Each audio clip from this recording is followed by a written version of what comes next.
Hey everyone. Today we're going to be talking about our first topic dealing with work and energy.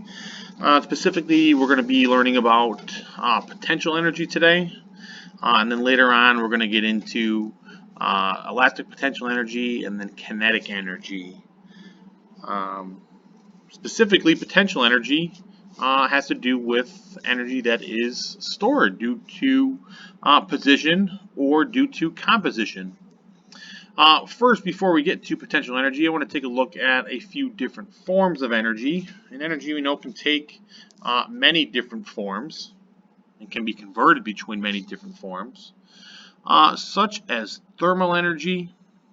And we'll look at some of these specifically. Chemical energy, nuclear energy, electromagnetic energy, sound energy, as well as mechanical energy. And each of these types of energy is measured by the amount of work that each of those can do. And each of those forms of energy are able to apply a force to move objects a particular distance. And therefore, we can calculate the amount of work that they can do. Thermal energy is also known as heat. Fix that there. It's known as heat. Is the total kinetic energy possessed by each of the individual particles that are going to make up an object. Remember, particles are in motion, they're moving, they have kinetic energy.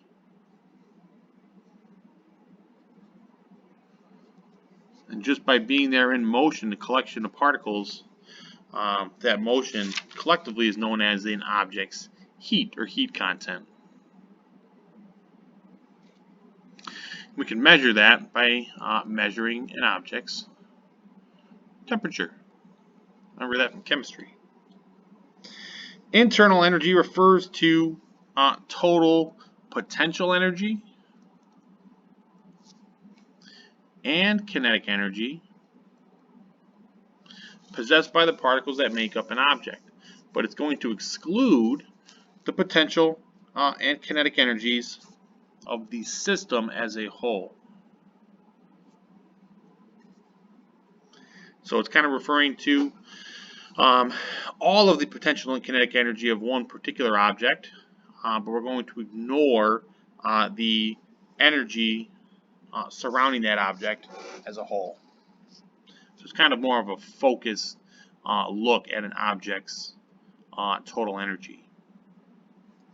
Now, nuclear energy is the energy released by nuclear fission. It's going back to chemistry here, which is the division of a heavy nuclei into smaller comparable massed nuclei, or nuclear fusion, which is the combining of two lighter nuclei that will form a heavier nucleus. And this is what we see in the fusion reaction that occurs on the Sun. Still can't really make that happen yet on Earth due to the high temperatures that are required. Now, electromagnetic energy is the energy that's associated with electric or magnetic fields. We kind of break up that the word there, electromagnetic. Now we can take several different types of forms. A lot of these we are familiar with, such as visible light, microwaves, which most of us probably use every day, as well as radio waves, which might be a little less common nowadays. And we can see other different forms within that spectrum as well, like X-rays and infrared and gamma rays, all forms of electromagnetic energy. I'm going to review a couple devices here for converting energy. A photocell, this is really kind of dealing with solar power, is a device that converts light, which is a form of electromagnetic radiation, into electrical energy. A bunch of these photocells would be added together to form a solar panel, and multiple panels would be used to create enough energy to power a home or power a town, and so on. A generator is a device that is going to actually produce electrical energy, and it's being converted by the mechanical energy, the motion of the generator, which is basically rotating a large coil of wire inside of a magnetic field, and this will induce a flow of electrons through a conductor. A motor is kind of the opposite of a generator. A motor is going to take electrical energy and convert it into mechanical energy so that we could turn, let's say, a blender, something like that. A battery is a direct current voltage source that converts either chemical, thermal, nuclear, or solar energy into electrical energy. It's going to convert potential into kinetic energy. Energy that we've had stored into a device such as the battery, and we will then convert it into kinetic to be used by some other device that's going to use the electrical energy that was stored. Onwards to potential energy. So we said at the start here, potential energy is energy that's possessed by an object due to its position or its condition. And that is potential energy.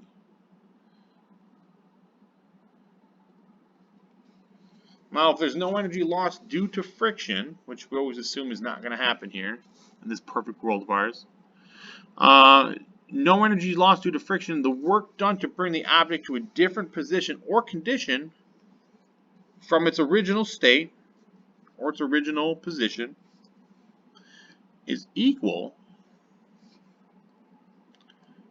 to the object's change in potential energy.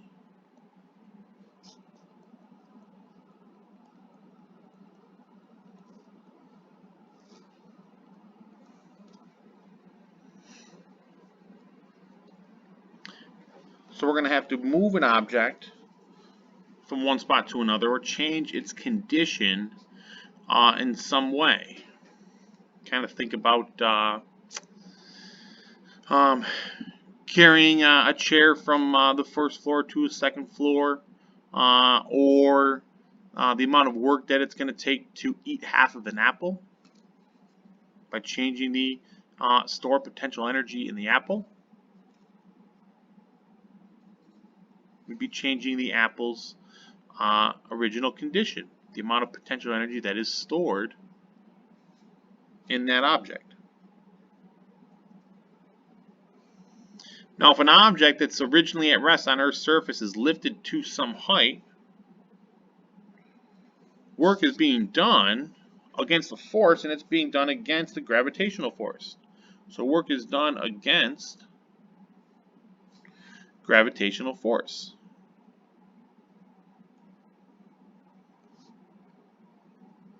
Without the force of gravity, we're not going to have to apply any force to move an object off the surface. The object wouldn't have any weight if we didn't have any gravity, and therefore wouldn't have to apply a force to set the object in motion. Now, the work done in lifting this object from the ground up to a certain height, it's going to be equal to the object's gravitational potential energy.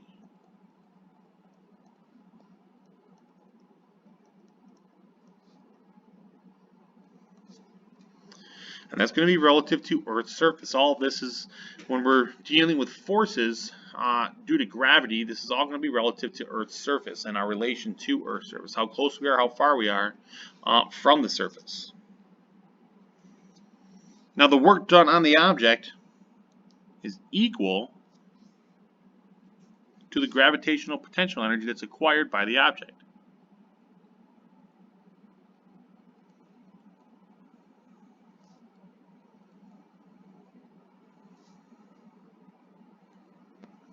So if it takes 10 joules of work to move a box 10 meters off the ground, that box is going to uh, uh, take on those 10 joules worth of energy and store it due to its position now further off of the floor, further off of the ground. So if we move that box up 10 meters, it now has more energy due to its farther position off of the ground.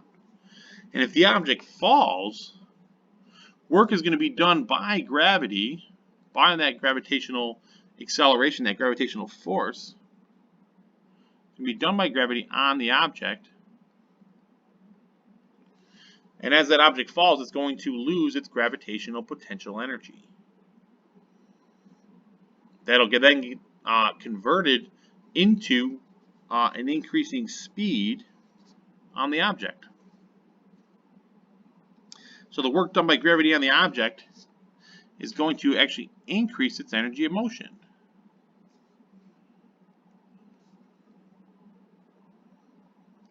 And increase the energy of motion, and we're going to see the velocity of that object start to increase. And it'll continue to increase throughout its fall until a certain point.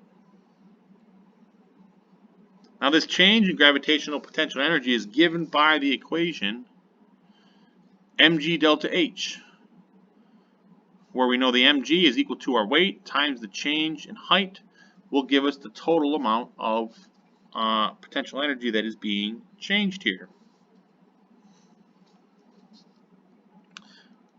Mass will measure in kilograms, our standard unit. G, always represented as the acceleration due to gravity on Earth.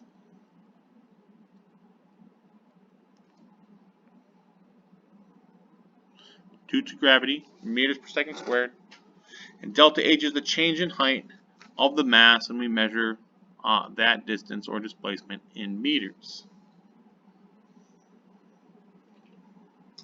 Therefore, if we take a look at the units on potential energy or in the change of potential energy, we're going to express this in joules or a kilogram times a meter squared per second squared.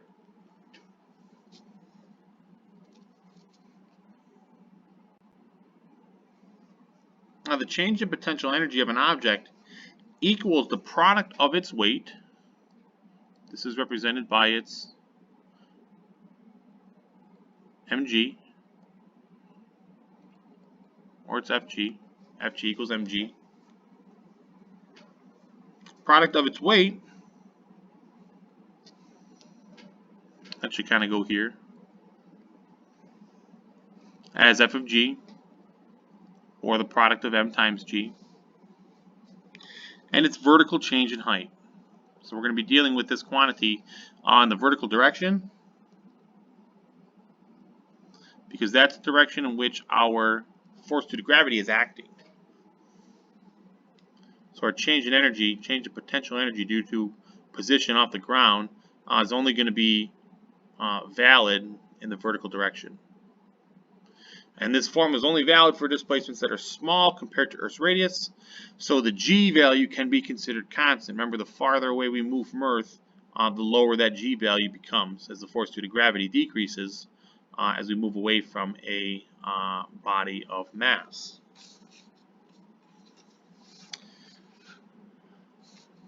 Now, as far as gravitational potential energy, given this kind of, we could think of this almost like a roller coaster here. This might even be some of the hills that Eric likes to take his Thunderbird up and down. Maybe see how far he can jump over hill A here. As we get down to B and then up to C, these three different points have three different heights off of, let's call, the ground.